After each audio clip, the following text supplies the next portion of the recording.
Hello everyone, शारदे mathematics में आपका स्वागत है। आज के इस लेक्चर में हम बीएससी थर्ड ईयर के फिजिक्स थर्ड के यूनिट फर्स्ट के जो इम्पोर्टेंट क्वेश्चंस कर रहे थे उसके क्वेश्चन नंबर थर्ड का सॉल्यूशन लेकर आए हैं। और अगर आपने वो प्रीवियस वीडियो नहीं देखी है तो आपको डिस्क्रिप्शन में प्लेलिस्ट की लिंक मिल जाएगी और आप आई टैब पर क्लिक करके भी देख सकते हैं। और अगर अभी तक आपने मेरे चैनल को सब्सक्राइब नहीं किया है तो प्लीज़ सबसे पहले मेरे चैनल को सब्सक्राइब करें, मेरा सपोर्ट करें, जिससे मैं आगे भी आपके लिए ऐसी ही वीडियो लाती रहूं। और मेरी वीडियो को लाइक भी करें। तो आइए बिना टाइम वेस्ट किए अपनी वीडियो को स्टार्ट करते हैं।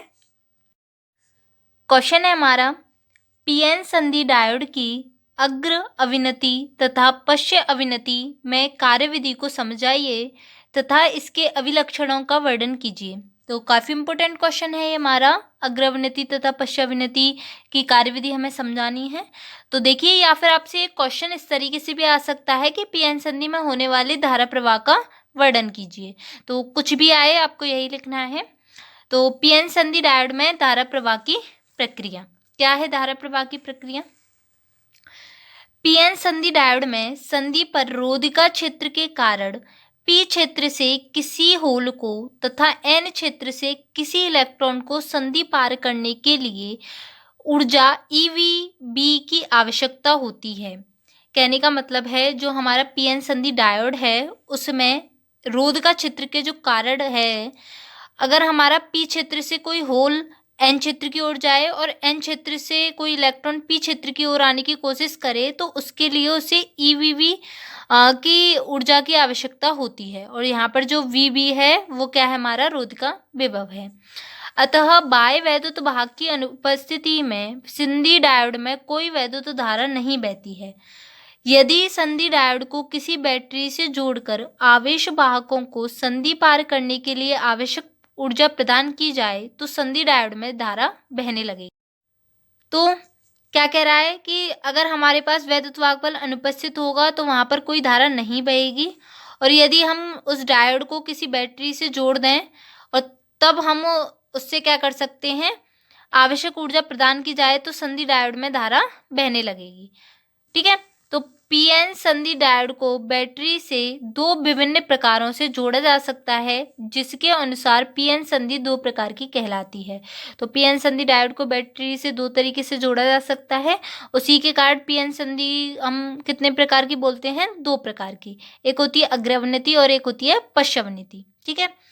अब देखते हैं कैसे अग्रवनिति में किस तरीके से जोड़ा जाता है, पश्चवनिति में किस तरीके से जोड़ा जाता है। हम यहाँ पे इसके कार्यविधि देखेंगे। सबसे पहले देखते हैं अग्र अवनति। अग्र अवनति में पीएन संधि डायोड के पी क्षेत्र के सिरे को बैटरी के धन सिरे से तथा एन क्षेत्र के सिरे को बैटरी के ऋण सिरे से जोड़ा जाता है। देखिए, ये हमारे पीएन संधि है। इसमें जो पीएन संधि में क्या होता है, अग्र अवनति में जो हमारा पी क्षेत्र है उसको हम बैटरी के किस सिरे से जोड़ते हैं? धन सिरे से। और जो एन क्षेत्र है उसको हम बैटरी के ऋण सिरे से जोड़ते हैं। ठीक है।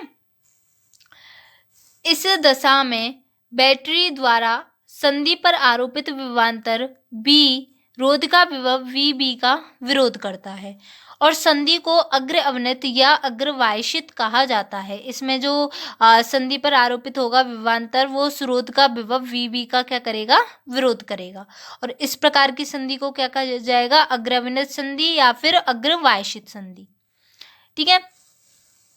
आगे देखिए, जब पीएन संधि अग्रवायशित होती है तब पी से एन क्षेत्र की ओर एक बाह्य वैद्युत क्षेत्र ई कार्य करने लगता है। जब पी से एन क्षेत्र की ओर होती है अग्र अवनति में तो वहां पर एक वैद्युत वाहक बल क्या करने लगता है? कार्य करने लगता है ई, जो रोध का वैद्युत क्षेत्र ईवी के विपरीत दिशा में होता है। देखिए, एक यहाँ पर वैद्युत वाहक बल वैद्युत क्षेत्र है ये ई, ये साइड वर्क कर रहा है। और यहाँ पर देखिए इस जो रोध का वैद्युत क्षेत्र है वो इस साइड है। तो ये क्या होते हैं? आपस में अपोजिट होते हैं।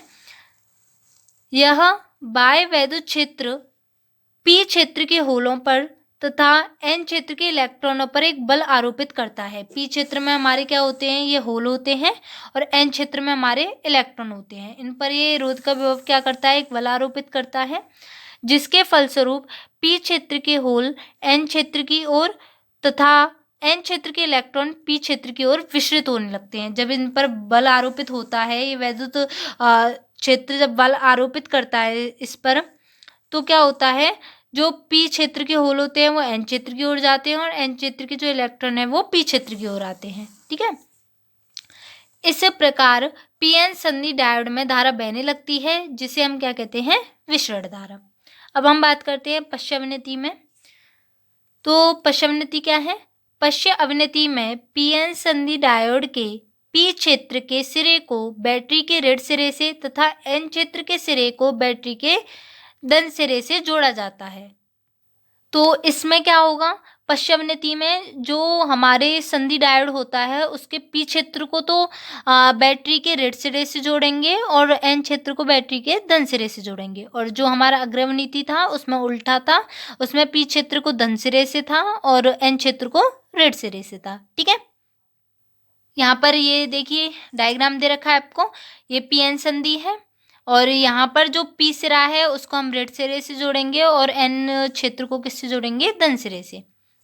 ठीक है, इस दशा में बैटरी द्वारा संधि पर आरोपित विभव बी रोध का विभव वीवी की सहायता करता है। तो जो आरोपित विभव है वी, वो रोध का विभव वीवी की क्या करेगा, सहायता। और अग्रवनीति में क्या करता था, रोध का विभव वीवी और वी जो है आपस में विरोध करते थे और संधि को पश्य बायसित कहा जाता है। आगे देखिए, जब पीएन संधि पश्य बायसित होती है तब एन से पी क्षेत्र की ओर एक बाह्य वैद्युत क्षेत्र ई कार्य करने लगता है, जो रोध का वैद्युत क्षेत्र ईबी की दिशा में होता है। यहाँ पर जो रोध का वैद्युत क्षेत्र है ईवी और यहाँ पर जो बाह्य वैद्युत क्षेत्र है ई, दोनों सेम डायरेक्शन में होते हैं और जो हमने पीछे वाला देखा था उसमें अपोजिट डायरेक्शन होती थी। ठीक है, यह बाह्य वैद्युत पी क्षेत्र के होलों पर तथा एन क्षेत्र के इलेक्ट्रॉनों पर एक बल आरोपित करता है। ठीक है, जिसके फलस्वरूप पी क्षेत्र के होल एन क्षेत्र के इलेक्ट्रॉन संधि से दूर गति करने लगते हैं। यहाँ पर क्या होगा, हमारे दूर गति करेंगे। ठीक है, दूर होते जाएंगे। इससे रोध का विभव का मान बढ़ जाता है तथा अपक्षय परत की चौड़ाई भी बढ़ जाती है, जिससे उसका प्रतिरोध भी बढ़ जाता है। जब रोध का विभव का मान बढ़ेगा तो उनके बीच की चौड़ाई बढ़ जाएगी और उनका जो प्रतिरोध है वो भी बढ़ जाएगा। अतः विसरण धारा क्या हो जाती है, लगभग शून्य हो जाती है और संधि डायोड में कोई भी धारा इस कंडीशन में क्या नहीं होती है, बहती नहीं है। लेकिन इस दशा में पी क्षेत्र में विद्यमान अल्पसंख्यक इलेक्ट्रॉन तथा एन क्षेत्र में विद्यमान अल्पसंख्यक होल संधि के आर पार गति कर सकते हैं। तो यहाँ पर जो एन क्षेत्र में थोड़े बहुत होल मौजूद होंगे और पी क्षेत्र में जो थोड़े बहुत इलेक्ट्रॉन हैं वो क्या करेंगे, संधि के आर पार गति कर सकते हैं। इनकी गति के कारण संधि डायोड में एक धारा बहती है जो बहुत क्षीण होती है। इस धारा को क्या कहते हैं, अनुगम धारा या पश्य धारा कहते हैं। ठीक है, अब हम बात करते हैं पीएन संधि डायोड के अभिलक्षण वक्र के बारे में देखते हैं। वोल्टेज धारा जो ग्राफ होता है उसे देखेंगे। और अगर आपको ये वीडियो थोड़ी भी हेल्पफुल लग रही है तो प्लीज़ मेरे चैनल को सब्सक्राइब करें। तो क्या है ये, पहले ये दे रखा है अग्र वोल्टेज, ये जो अग्रवनीति है उसके लिए दे रखी है ये ग्राफ। तो प्रारंभ में अग्र धारा आरोपित विभव के साथ बहुत धीरे बढ़ती है। तो ये इधर साइड क्या है, धारा है अग्र धारा, ये है अग्र वोल्टेज, ये बीच में सेंटर ओ है। यहाँ प्रारंभ में क्या होगा, जो हमारी धारा है वो क्या होगी, बहुत आरोपित विभव के साथ बहुत धीरे धीरे बढ़ती है, बहुत थोड़ी थोड़ी, पहले यहाँ हुई फिर यहाँ, मतलब थोड़ी थोड़ी बढ़ती है, विभव बढ़ता गया है, थोड़ी थोड़ी बढ़ेगी ये।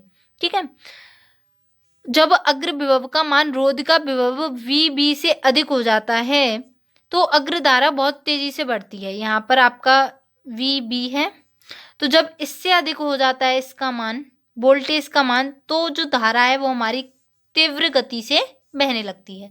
क्या कह रहा है, शुरू में जब वोल्टेज के साथ साथ धारा क्या होती है, थोड़ी थोड़ी बढ़ती है शुरू में। जब इसका जो मान है रोध का विभव वी बी से बढ़ जाएगा तो ये एकदम तेजी से बढ़ने लगती है। अब हम बात करते हैं पश्य अवनीति की। इसमें देखिए वोल्टेज धारा, ये ग्राफ उल्टा रहता है, पश्य वोल्टेज इस साइड है, पश्य धारा इस साइड है। पश्य विभव बढ़ाने पर प्रारंभ में पश्य धारा अत्यंत धीरे धीरे बढ़ती है। तो जब हम बढ़ाएंगे विभव को, तो प्रारंभ में जो धारा है वो बहुत धीरे धीरे बढ़ेगी, फिर नियत हो जाती है। एक कंडीशन ऐसी आती है कि ये नियत हो जाती है, ऐसे ही चलती जाएगी, नियत हो जाएगी। ठीक है, इस नियत पश्य धारा को पश्य संतृप्त धारा कहते हैं। जहां पर ये धारा नियत हुई है, जो नियत धारा है उसको क्या कहेंगे, पश्य संतृप्त धारा कहते हैं। पश्य विभव का वह न्यूनतम मान जिस पर पश्य धारा अपना संतृप्त मान प्राप्त कर लेती है अवलाक्षणिक पश्य वोल्टेज कहलाता है। ठीक है, पश्य विभव को और अधिक बढ़ाने पर एक ऐसी स्थिति आती है कि पश्य धारा अचानक बहुत बढ़ जाती है और इस स्थिति में संधि स्थल पर ऐसी क्षति हो सकती है कि विभव शून्य करने पर यह अपनी पुरानी स्थिति में वापस नहीं आ पाती है। यह घटना क्या कहलाती है, संधि भंजन कहलाती है। कहने का मतलब क्या है, एक स्थिति ऐसी आती है, हम मतलब पश्य धारा बहुत ज़्यादा बढ़ जाती है और उसमें क्या होता है, इस स्थिति में संधि स्थल पर ऐसी क्षति हो सकती है कि अगर हम विभव को भी शून्य कर दें तो ये अपनी पुरानी स्थिति में वापस नहीं आती है। यह घटना क्या कहलाती है, संधि भंजन कहलाती है।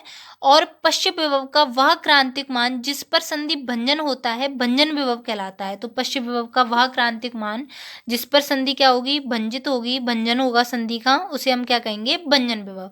देखिए आप डायग्राम देखिए, तो यहाँ पर देखिए शुरू में जो धारा है वो धीरे धीरे बढ़ेगी, फिर एक स्थिति पर क्या हो जाएगी, ये नियत हो जाएगी। फिर और विभव को, वोल्टेज को, विभव को जब आगे बढ़ाएंगे तो ये एकदम से तेज बढ़ जाएगी और एक स्थिति ऐसी आती है कि ये बहुत ज़्यादा बढ़ जाती है और अगर हम विभव को भी शून्य कर दें तो भी ये अपनी पुरानी स्थिति में नहीं आती है।